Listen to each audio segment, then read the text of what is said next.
The Persona series is full of tons of great and memorable characters, most of which being non-playable, and a few of which being the mascots. But hey, today we're going to be talking about the other faces of the series.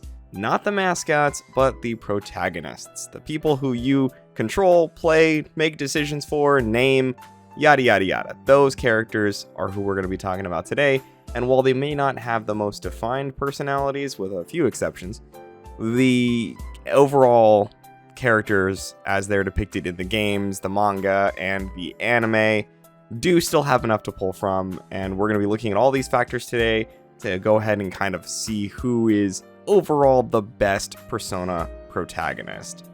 Now, of course, the candidates today are going to be the protagonists of the mainline 5 entries that are out at the time of recording.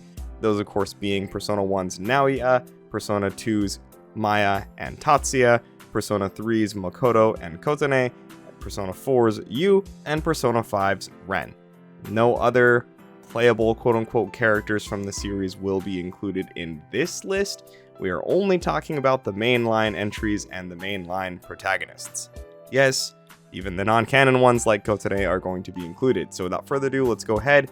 We're going to rank them from worst to best, starting with, of course, our worst entry, Naoya. Now, I don't get any joy in saying that Pierced Boy and Boy with Earring is not the best Persona protag, but Naoya is kind of just a generic high school guy with an earring. You know what I mean? He didn't get a lot of personalization in his game, and he doesn't really have much external media to kind of help flesh him out.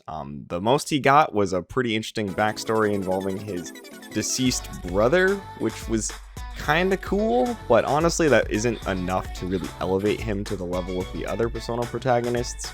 And while I do appreciate everything that Naoya brought to the table, and of course, you know, he's got a cool design, and he kind of helps, you know, start this whole series, kick it off as the first protagonist, I do gotta say he's not the best. And today we're only looking for the best. So Naoya, I'm sorry, but you are at the bottom of this list here.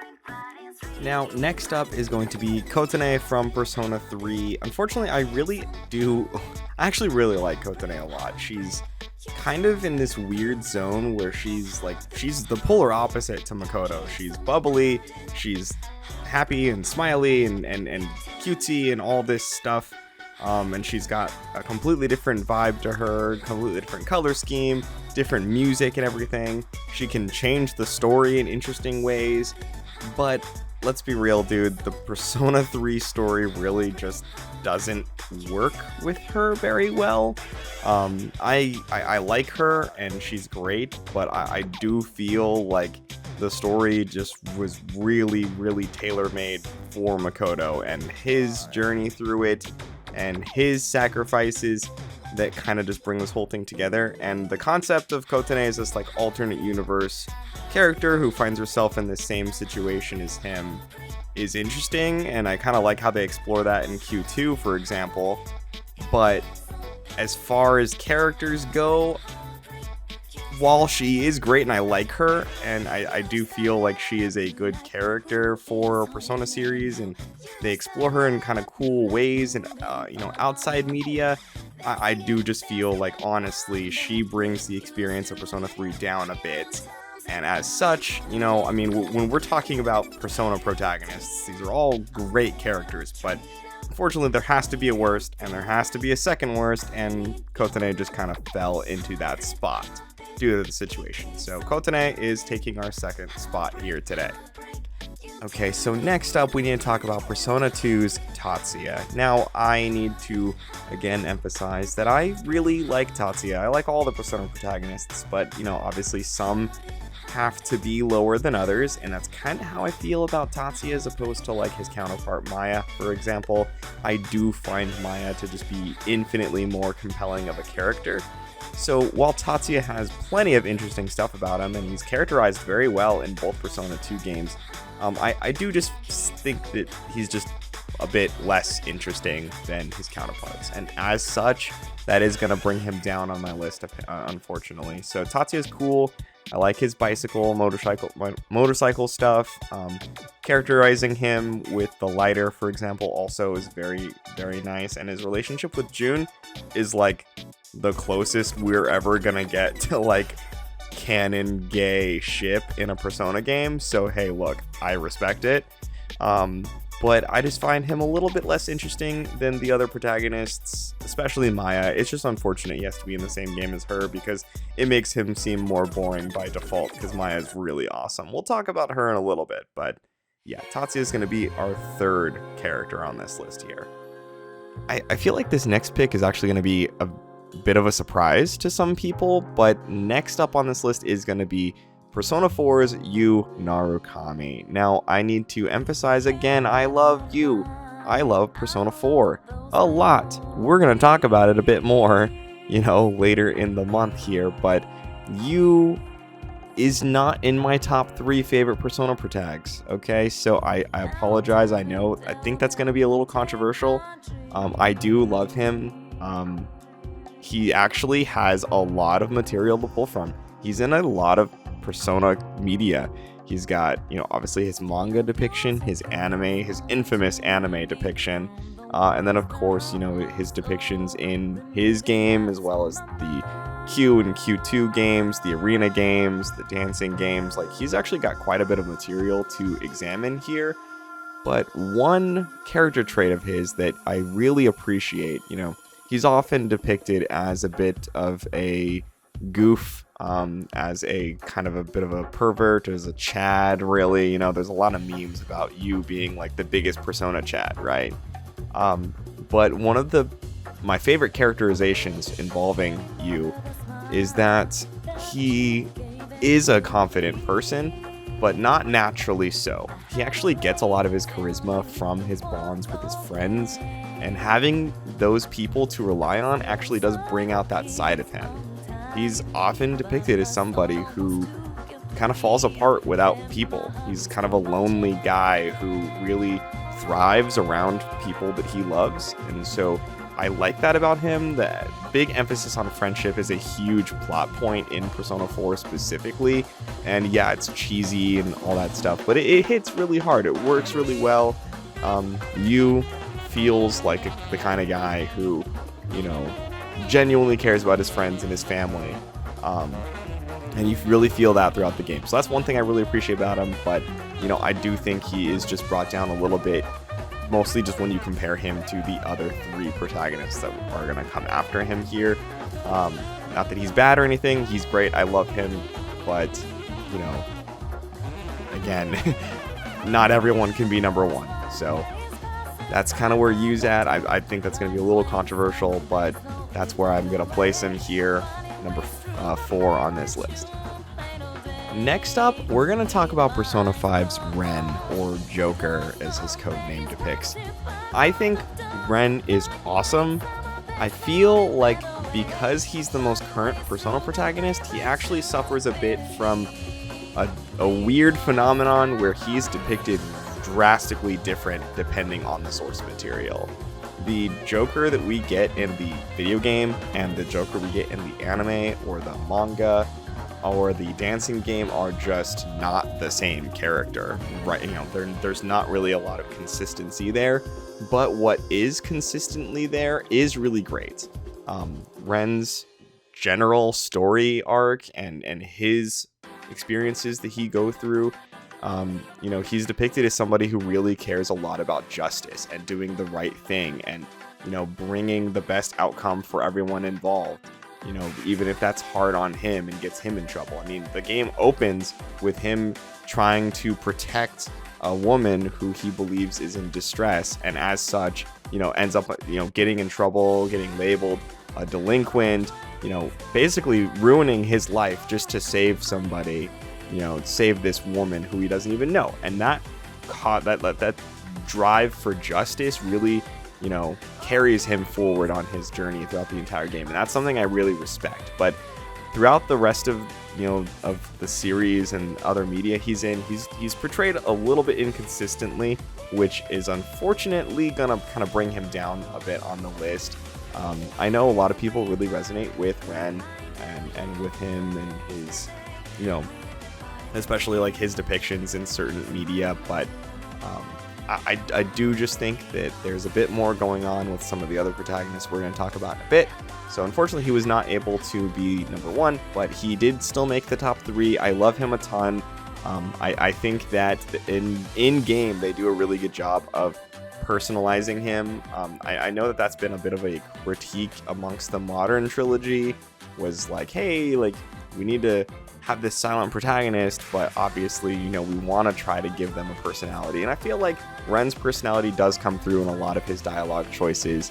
He can be a bit aloof, but he's definitely a goofball. He's sarcastic, he's witty, funny, especially, like actually very funny. A lot of his dialogue options are great.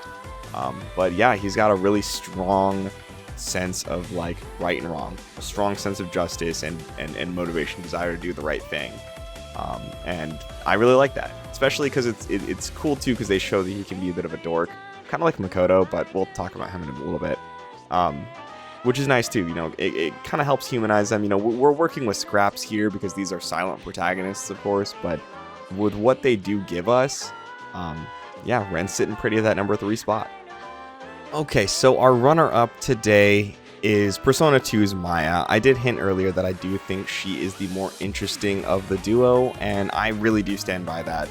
I'm not going to go into super depth with Maya today, because honestly, I'm sure that the vast majority of people who are going to watch this video have never played Persona 2, and I really recommend it, so I'm going to encourage you guys to go out and experience that story for yourself. What I will say about Maya is that I really find her an interesting and compelling protagonist. She's expertly written across both games, and while she does serve as the silent protagonist of the second Persona 2 game, Eternal Punishment, she does still retain a lot of that same personality from Innocent Sin. But, she's kind of more of a, super heavily optimistic, cheerful, positive person. That's one of her, like, trademark quotes, is like, let's think positive. She's like a cheerful person, often the leader. She kind of like has that kind of personality, just brings people towards her. A very like dominant, but in a positive way sort of situation. And she's great. Persona 2 is great. I don't want to get into like spoilers of that game, but especially some events that revolve around her having a fear of fire. Really appreciate little details like that with characters, and of course her stuffed rabbit, that's also kind of like a nice little character thing. Actually kind of similar to Tatsuya and his lighter for different reasons, but kind of like a little personal keepsake, you know what I mean? But I just think Maya is just overall a more interesting protagonist, and I would normally maybe put Ren above her, but due to Ren's inconsistent characterization, I am just going to give this one to Maya. She's very consistent and has her games that she's in, and not a lot of other appearances in the Persona series, so overall just a very consistent depiction, which does help. So Maya's going to take the number 2 spot, which of course means, if you're paying attention, you know who the number 1 spot is, but we'll talk about him anyways. It's Persona 3's Makoto. I'm going to be honest, I don't even know what else there is to say about Makoto Yuki that hasn't been said a million times by a million other YouTubers, but look, he's great. And I kind of hinted at it earlier, but Persona 3's story really works due in no small part to Makoto as a character. He may be a silent protagonist, and he may not have, the most in-your-face characterization, but there are a lot of things that Persona 3 does to characterize Makoto that are just undeniable. He also has a lot of other media depictions that are all fairly consistent. His depiction in the manga, in the various anime movies, as well as, of course, future games in the series, like the Q series, things like that. Like, he's pretty consistent throughout. He is a bit more of a gloomy character. He's not as upbeat as Kotone or somebody like Maya, for example. He's gloomy. He's kind of an edgy kid, kind of a loner. But he's been through a lot, and that has taken a huge toll on him. And he goes through a lot throughout the game. Arguably, more so than most Persona protagonists. And, he goes through a lot, he forms these bonds with these people, and he makes a gigantic sacrifice that really works just due to his background, his story, and everything that he does. And for Kotone to kind of be involved in that, I think isn't as impactful, but with Makoto, it definitely hits a bit harder just due to him as a character and how it kind of, all works out with him, and just the story was the way it was written, like it really just fits around him as a character and his journey and how everything kind of revolves around that. So, when you kind of retrofit that to a different character with a completely different personality, like it literally just doesn't hit as hard. Like it's kind of hard to explain without going into massive spoilers, but like it just kind of is the way it is. Makoto is a great protagonist. He is, in my opinion, the best Persona protagonist. His characterization comes through in all of his dialogue options. He does still have a bit of a dorky side, of course, because he is that like pretty stereotypical like early 2000s, like mid 2000s edgelord type beat. But even with that, he still ends up being very compelling. And his journey like just really resonates with me specifically. Like Persona 3's story is incredible, and if you haven't played it, I definitely recommend doing so. But it's just elevated even more, with him as a character and like how he affects the people around him, especially like Elizabeth and Aigis. Like that really hits hard, and the ending of Persona 3 will just never cease to make me cry. And so, all these factors together, I just really appreciate Makoto as a character, and I do think he is the best Persona protagonist. And maybe that'll change with the next game, but as of right now, that's my thoughts. Those are my thoughts here. But please, let me know. Let me know what you guys think. Was I completely off the mark here? Did I get every single spot wrong? Did I talk trash about your favorite Persona protagonist? Let me know down in the comments down below, of course. Again, thank you so much for your support of this series, Persona Month, everything. Remember to like, comment, subscribe, all that stuff. We're still doing the giveaways and everything, so definitely your support means the world to me. It's already been off to such a good start. I'm getting so much support, and I just want to thank you guys again from the bottom of my heart. I really appreciate it. This is amazing to me. So thank you so much. Enjoy the rest of your guys' day, and I'll see you guys in the next one. Have a good one. Bye.